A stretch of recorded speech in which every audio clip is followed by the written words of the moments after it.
3, start.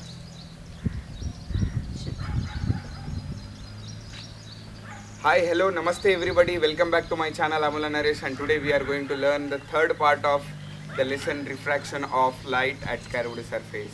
And today's topic is lens maker's formula.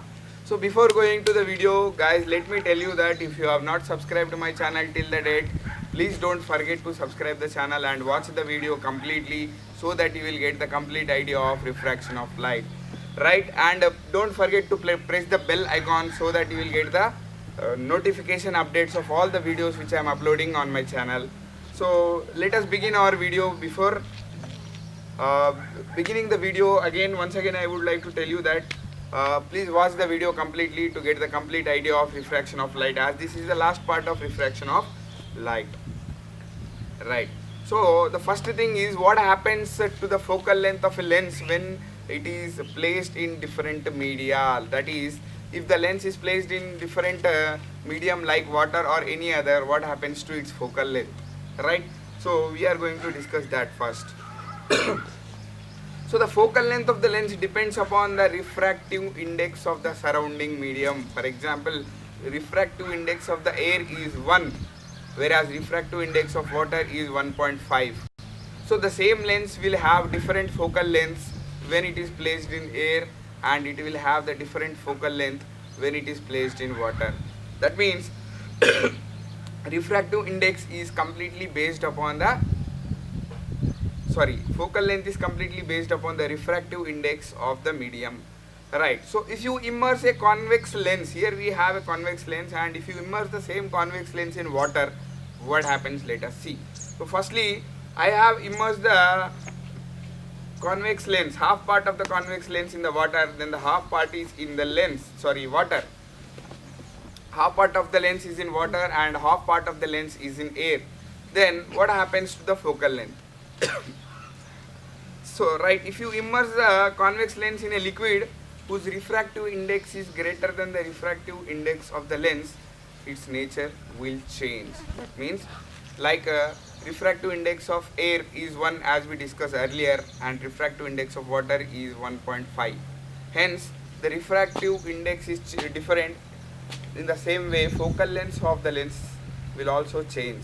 If you see, focal length of lens in air is different, and if you immerse the same lens in water, its focal length will increase. That is, its power will decrease.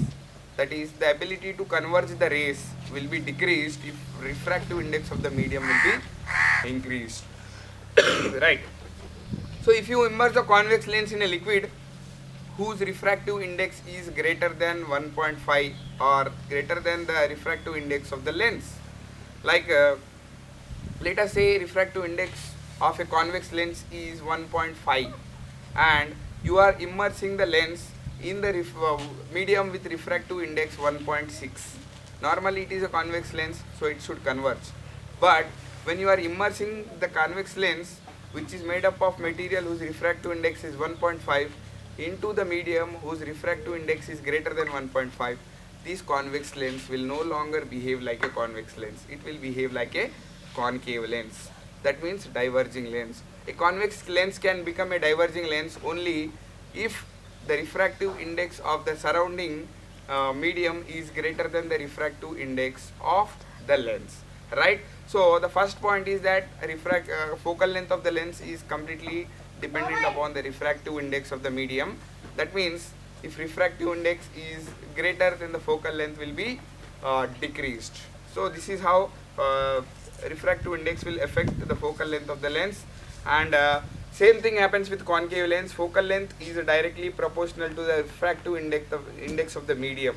That means if you immerse a concave lens in a liquid whose refractive index is greater than the refractive index of lens, then again concave lens will act like a convex lens. That means it will behave like a converging lens, right? This is the complete idea, that a concave lens can behave like convex and convex lens can behave like concave. The condition is that the refractive index of the surrounding medium should be greater than the refractive index of the lens, right? Guys, let us move to the next point, that is, what is lens maker's formula? right? A lens maker's formula is 1 by f is equals to n2 by n1 minus 1 into 1 by r1 minus 1 by r2.